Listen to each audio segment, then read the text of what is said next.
I bet I can tell you what's going to happen 10 minutes from now. Curious? Well, be a Chronurgist wizard and see the future using the magic of Divination. Or stick around and see what happens.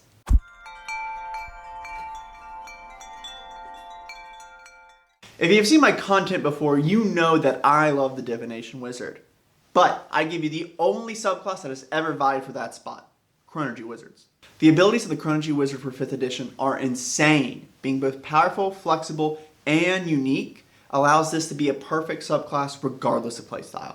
Plus, the Chronurgy wizard not only does what it is designed to do as early as level 2, but it works in such a way that each of their abilities stack off each other to make it a powerhouse all the way from level 2 to level 20. So, let's go over why each of these abilities are so powerful. Chronurgy magic lets you choose from an expanded list of spells when you learn a wizard spell. The following spells are added to the wizard spell list for you: Sapping Sting, Gift of Alacrity, Fortune's Favor, Wristpocket, Pulsewave, Temporal Shunt, Tether Essence, Reality Break, and Time Ravage. The spells have been covered in other articles on my website, but are incredibly powerful. Most noteworthy are Sapping Sting, Fortune's Favor, and Time Ravage for being some of the strongest spells in the game for the goals they are trying to do. If you want to learn more, just click on the links in the description down below and read my reviews on the spells.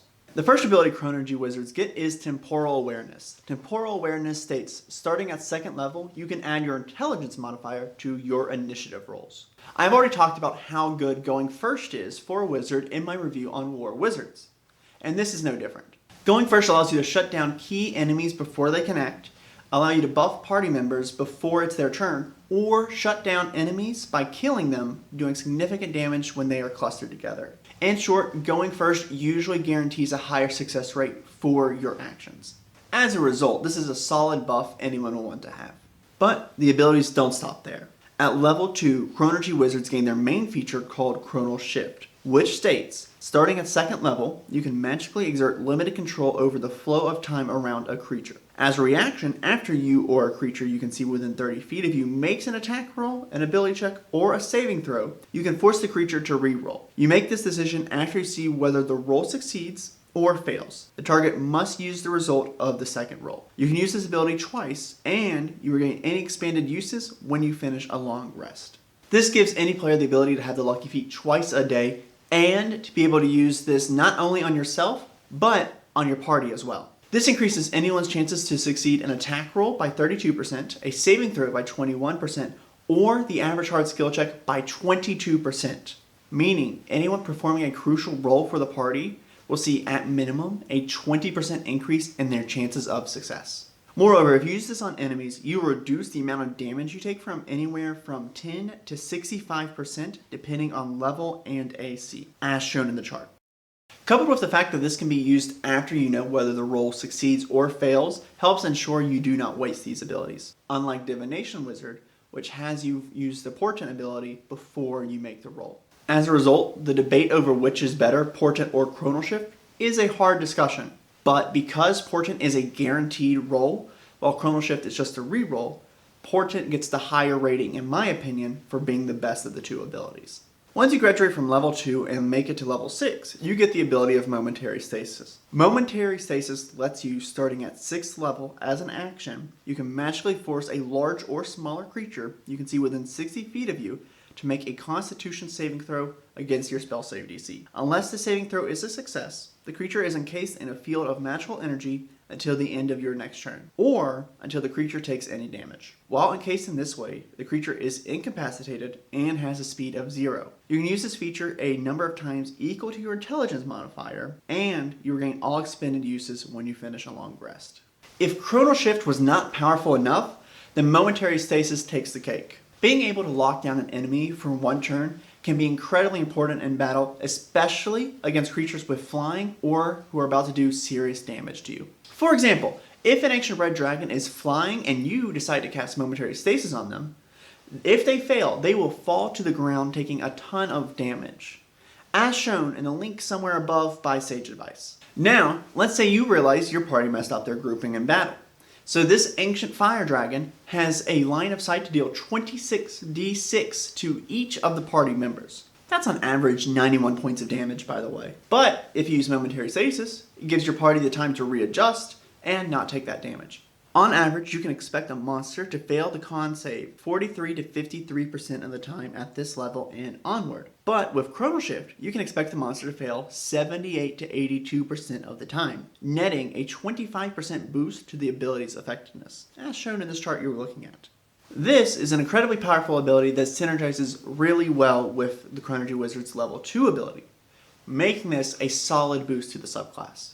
Next, we have my favorite ability of the Chronurgy Wizard, Arcane Abeyance. This allows you to, beginning at 10th level, when you cast a spell using a spell slot of 4th level or lower, you can condense the spell's magic into a mote. The spell is frozen in time at the moment of casting and held within a gray bead for 1 hour. This bead is a tiny object with AC 15 and 1 hit point, and it is immune to poison and psychic damage. When the duration ends, or if the bead is destroyed, it vanishes in a flash of light and the spell is lost. A creature holding the bead can use its action to release the spell within, whereupon the bead disappears. The spell uses your spell attack bonus and save DC, and the spell treats the creature who released it as the caster for all other purposes. Once you create a bead with this feature, you can't do so again until you finish a short or long rest.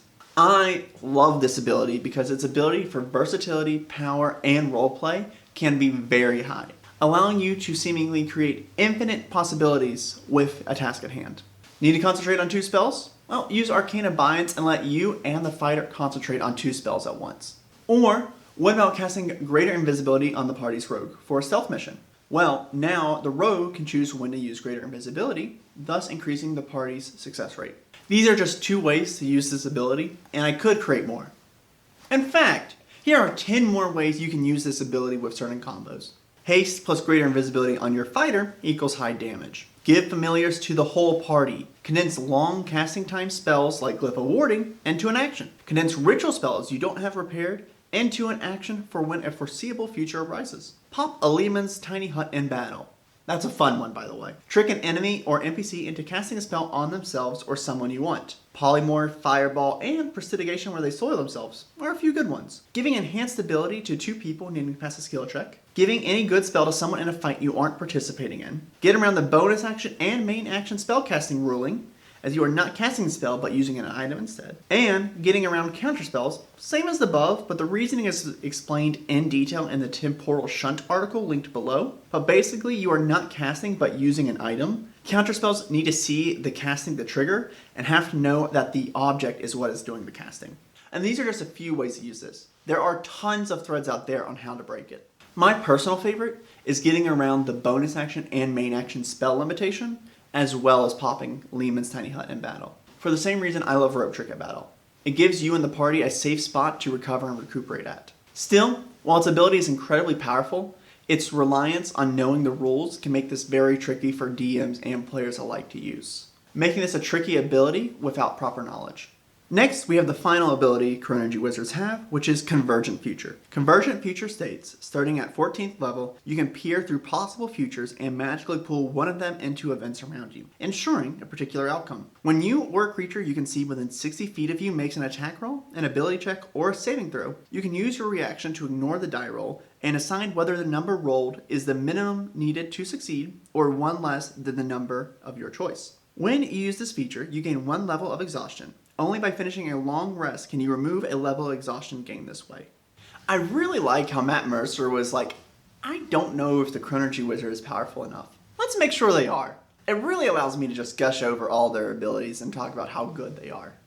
In fact, in my opinion, Convergent Future is better than Portent. The reason is, while Portent gives you a 78 to 97% chance of success, Convergent Future gives you a 100% chance success on your roll. Another reason why I like this is Convergent Future changes the number rolled, while Portent only changes the dice rolled. This may not seem like much, but can become very obvious in this following example. Say, a Storm Giant needs to beat a DC 15 strength saving throw or suffer some sort of negative effect you're casting. Lucky for you, you have Portent, and you even rolled a 1 for the day. You use the 1 on them, thinking they will fail.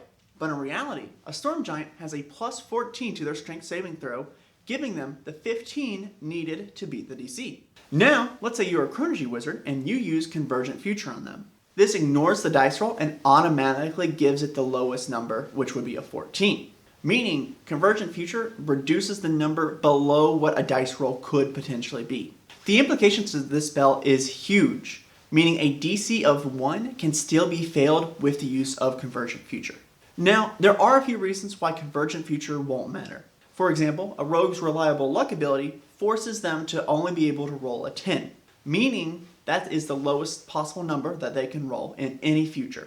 Moreover, legendary resistances automatically make them a pass. So, excluding those few situations, you can almost always guarantee that someone will fail or pass depending on the dice roll. Just be ready to suffer a point of exhaustion afterward.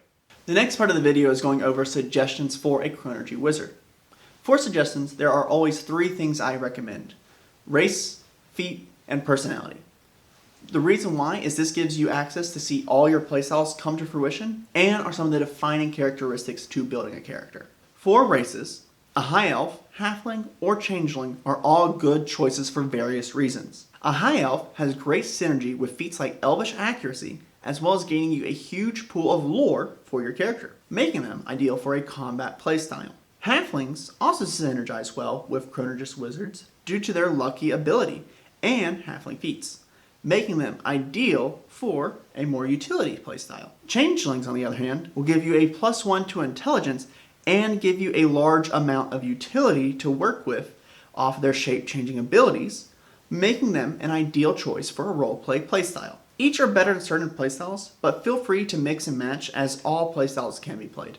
Next, let's go into feats. Some great feats are obviously the lucky feat, as it grants you 3 more uses of your level 2 ability each day. Bountiful luck for support playstyles using a halfling race, with elvish accuracy being a great choice for combat focused playstyles that use an elvish background. As you can see, a lot of these feats revolve around dice rolling, as that is exactly what your subclass does best in.